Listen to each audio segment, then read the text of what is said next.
Hi guys, how are you doing? Andressa here from Awakening Minds, Emotional Health and Coaching. Today I'm talking here from this beach, actually an island in north of Brazil called Boipeba. It's pretty beautiful, look at that. So it's Friday here and I want to share with you a little message about the suffering and personality, the two ego traps, okay? So the way it works, guys, is that we as a consciousness, we attach to concepts and values and beliefs that form our conditioning. And this conditioning is called personality or ego, right? So the tendency of the ego self is to attach to specific qualities, to attach, create, and live based on a fiction, on a persona that we create since we are kids. And what happens is that this persona takes a lot of effort to be created and sustained, especially if the individual gained a lot of negative and limiting beliefs during their lives. Because with limiting and negative beliefs, it's going to be very hard to create a healthy persona, if that is even possible. With limiting beliefs, we probably going to face a lot of difficulties in our financial, love life. You're going to see ourselves in a way that's not loving and kind as well. And then the ego doesn't have many options. It doesn't want you attached to negative qualities. But then, if the limiting beliefs are spread all over the conditioning, it's very possible that the individual will have very little, if any, success in anything that they try, they aim, or they want to achieve in their lives.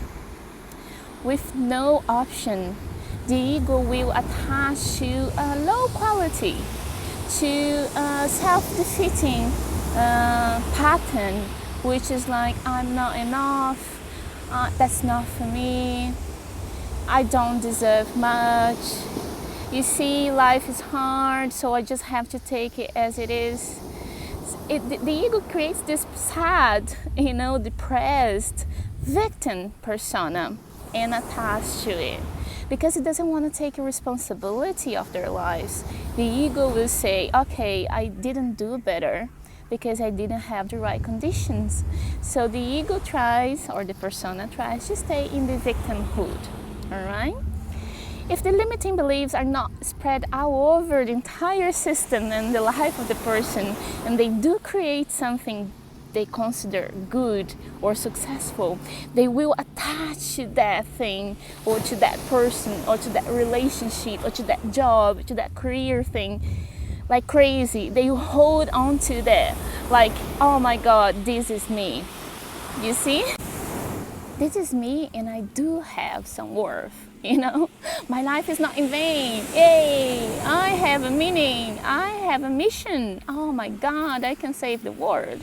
So literally, the ego will always try to find a reason to exist because it can't just be. It cannot just enjoy and just purely, nicely, freely exist.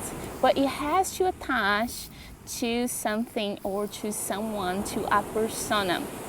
Even mothers do create this mother persona, and they attach themselves to this motherhood so badly when the child or the teenager leaves the house and goes abroad, or I don't know, when the mother starts losing its really needy to bring the child up and then sustain and look after. They go into a tremendous life crisis, guys, because they don't see any meaning in their lives anymore. They don't see themselves separate from the persona of their motherhood. It just happens the same in relationships. Okay, all my life, everything is not important, but this relationship is. Me and this person, we need each other, and I live for that relationship, and this is me. And then if the partner leaves, the world of this person is completely destroyed, you see? They'll be heartbroken for months or even years. They won't be able to move past that because their sense of existence, of personality, of self is attached to that person, to that relationship. It can happen to anything. It happens to anything, guys. So please look around, see what you attach in your sense of existence. You know, if you don't have many choices, if you don't find yourself attractive, if you don't find yourself with a lot of self-worth, maybe you have one quality, let's say, you consider yourself because you learned in your childhood that you're intelligent, and then you're holding so badly at this, okay, this is not great for me, this is not right for me, I'm not too good on this, but I am really intelligent. And then you hold to that sense of being intelligent, and you act like all your thoughts and your beliefs and everything that you do is right because you consider yourself to be intelligent. So you cut yourself already out of any improvement, of learning new, of discovering life. Just because you believe you already know everything, because you attach to the sense of being intelligent. You've been told that you're intelligent. You might be intelligent, yeah, you are. But be careful to not really identify to that. So you cut yourself out of life, you see? Just look what you identified with and feel the fear that comes with thinking about losing that. Or even if you have already lost that, just think about the pain that caused you. You only cause pain because you identified to your sense of existence is attached to that thing or that work or that career or that person, you see? And if you can find out what attachments you have, we can break them little by little, understanding with consciousness, bringing into the light of your consciousness, bringing into the light of your thinking, of your being, of your existing without it. And then you become a free being. And then you stop suffering, okay? Most of the beliefs we have is about being identified to something being really important to us because we believe we are a persona who needs those things, you see?